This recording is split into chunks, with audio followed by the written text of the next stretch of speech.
parole aux associations.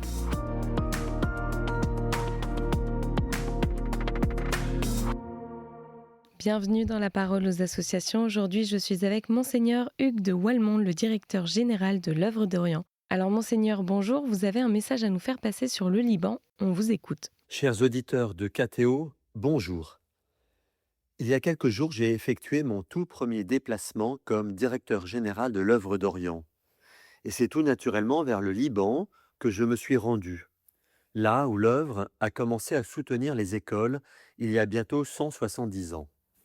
À Beyrouth, j'ai découvert notre équipe locale, engagée, reconnue, en lien quotidien avec les communautés.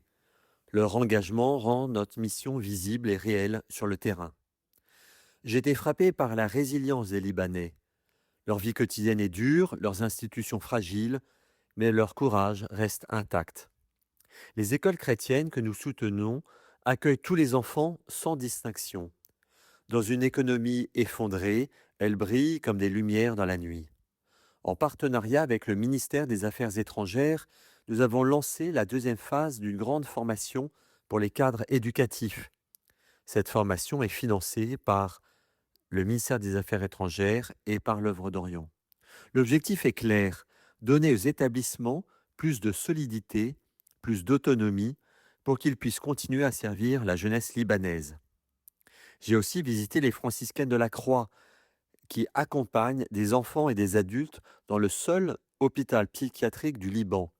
Leur dévouement est admirable, malgré des moyens dérisoires. Puis je me suis rendu à Damas. Entrer dans l'une des plus anciennes villes du monde, là où saint Paul a rencontré le Christ, c'est ressentir un appel profond à servir. 13 années de guerre ont meurtri la Syrie. Les chrétiens attendent des signes positifs, des gages d'avenir du nouveau président.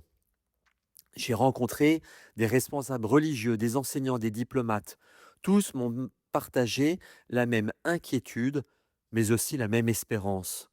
Là encore, les écoles apparaissent comme des lieux de dialogue, d'éducation et de paix dans un pays qui a tant souffert. Nous soutenons en particulier un centre qui accueille des jeunes adultes.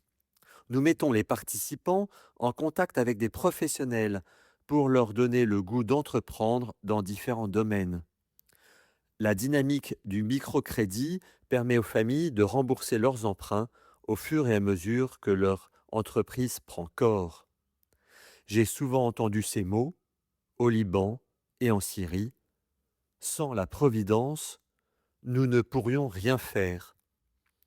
C'est une leçon de foi pour chacun de nous. À bientôt. Eh bien, merci mon père pour ce partage et je rappelle qu'on peut avoir plus d'informations sur le site internet oeuvre-orient.fr. La parole aux associations.